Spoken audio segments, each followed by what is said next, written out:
அடே டேய் டேய் டேய் இந்த பார்வதிய வம்புக்கு இழுத்து கடைசியில அசிங்கப்படுறதே இந்த அன்பு கங்குக்கு வேலையா போச்சுங்க.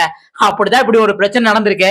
அது மட்டும் இல்லங்க, இன்னைக்குதான் வந்து அந்த ஜூஸ் ஃபேக்டரியோட கடைசி நாளா இருக்கும்னு நான் நினைக்கிறேன். அப்படி பார்க்கும்போது இந்த வீடியோவை வச்சு யார் வந்து வெற்றி பெறதுக்கான நிறைய வாய்ப்புகள் இருக்கு அப்படிங்கிறதையும் வந்து சூட்சமா சொல்லியிருக்காங்க. அது என்ன ஏது அப்படிங்கிறத இந்த வீடியோல பார்க்கலாம். அதுக்கு முன்னாடி நான் எப்பயும் கேட்கறதா ஒரு லைக் மட்டும் தட்டிட்டு இருக்கேன். வாங்க வீடியோக்குள்ள போலாம். ஆக்சுவலி வந்து பார்வதிக்கு வந்து பைக் மேட்ரியை மாத்துங்க அப்படின்ட்டு வந்து பிக் பாஸ் சொல்றாங்க. உடனே பார்வதி அம்மா போய் வந்து ஸ்டோர் ரூம்ல போய் மாத்த போறாங்க. அவங்க ஸ்டோர் ரூம் கூட போயிட்டாங்க அப்படின்ன இந்த பக்கம் தலை கனி இருக்காங்களே, அவங்க வந்து எப்ப பார்த்தாலும் பார்வதிக்கு இதே வேலையா போச்சு. பிக் பாஸ் சொல்றத கேட்கறது கிடையாது, சூப்பர் டீலக்ஸ் சொல்றவங்களை கேட்கறது கிடையாது, கனியான என் பேச்சே மதிக்கிறது கிடையாது. இப்படியே பண்ணிக்கிருந்தா எதுக்குதான் இவங்க இங்க இருக்காங்க, பேசாம வீட்டுக்கு போயிடலாம்ல அப்படின்ட்டு அவங்க ஸ்டோர் ரூம் போயிட்டாங்க அப்படின்னு நினைச்சிட்டு கத்திக்கிட்டு இருக்காங்க. உடனே பார்வதி சும்மா இருப்பாங்களா? எங்க போனாலும் வந்து பாம்பு காது அப்படின்னு சொல்லுவாங்களே, பாம்பு காது கிடையாது, இருந்தாலும் அப்படி சொல்லுவாங்க. சரியா? அப்படிங்கிற மாதிரி உள்ளுக்கு இருந்து, எம்மா தாயே அது ஏன் இஷ்டம், நான் கேட்பேன் கேட்காம போவேன் அப்படிங்கிற மாதிரி வந்து பயங்கரமா மறுபடியும் கண்ணிட்டு சண்டை போடுறாங்க.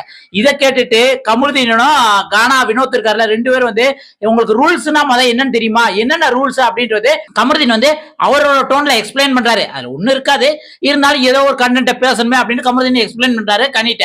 உடனே வந்து அங்க இருந்து எஃப்ஜே வாயை வச்சுட்டு சும்மா இருக்கலாம்ல, எப்பனாலும் எஃப்ஜே வாயை கொடுத்து அசிங்கப்படுறதே வேலையா போச்சு. உடனே எஃப்ஜேயும் ஸ்டோர் ரூம்ல போய் ரூல்ஸ்னா உனக்கு என்னன்னு தெரியுமா, அதான் இந்த ஜால்ராடிக்கு தான் ரூல்ஸா, கமருதீனையும் வினோத்தையும் வந்து கூஜா தூக்குறதுக்கு ரெண்டு பேர் வந்துருவாங்களே அப்படின்ட்டு வந்து அவரு ஸ்டோர் ரூம்ல போய் தெரியாத மாதிரி சொல்லிக்கிறாரு. கடைசியில பார்த்தா அது வினோத்துக்கு கமருதீன் காதலே விழுந்துருது. உடனே என்னது கூச்சா தூக்குறதா, நாங்க கூச்சா தூக்குறோமா அப்படின்ட்டு கமருதீன் வந்து அப்படியே ஏறிட்டு போவார். உடனே அப்படின்ட்டு ஒரு மாதிரி மோக் பண்ணுவார்ல, அந்த மாதிரி போனாரு. அதுக்கப்புறம் கமருதீன் ஒரு வார்த்தை சொல்லுவாரு, நீ தாண்டா கூச்சா தூக்குற, அந்த ஒருத்தி கிடக்கா பத்தியா ஆதிரே, அவளுக்கு நீ தாண்டா கூச்சா தூக்குற அப்படிங்கிற மாதிரி வந்து அதை இழுத்து விட்டுருவாங்க. அதுக்கப்புறம் கமருதீன போயிருவாரு. இதை கேட்டு ஆதிரே, நான் பாட்டுல சும்மா தாண்டா இருந்தேன், என்ன ஏன்டா உங்களுக்கு இருக்கீங்க அப்படிங்கிற மாதிரி தான் இருந்தது. அதுக்கப்புறம் இந்த ப்ரோமோ மூலம் இன்னொரு விஷயம் நம்ம என்ன தெரிஞ்சுக்கணும் அப்படின்னம்னா, இன்னைக்கு வந்து சுபிக்ஷா வெற்றி பெறதுக்கான நிறைய வாய்ப்புகள் இருக்குங்க. அந்த வீடியோல பாத்தீங்க அப்படின்னம்னா எஃப்ஜேட்ட நிறைய பாட்டில் இருக்கு, அதுக்கப்புறம் வந்து ஆதிரேட்ட நிறைய பாட்டில் இருக்கு, சுபிக்ஷாட்ட நிறைய பாட்டில் இருக்கு. அப்ப சபரிட்டையும் பாட்டில் கிடையாது, அந்த பக்கம் இதோட அதிகமா வந்து கோல்டு காயின் வாங்கின ரம்யாட்டையுமே பாட்டில் கிடையாது, கானா வினோத்திட்டையும் பாட்டில் கிடையாது. அப்பனா சுபிக்ஷா வந்து 10 கோல்டு காயின் வச்சிருக்காங்க, ரம்யா வந்து 11 கோல்டு காயின் வச்சிருக்காங்க, சபரி வந்து 5 கோல்டு காயின் வச்சிருக்காங்க. அதை 2 கொடுத்தனால 3 கோல்டு காயின் தான் அவங்க பேர்ல கணக்கு. 2 வந்து கனிக்கும் கெமிக்கும் கொடுத்துட்டாங்க.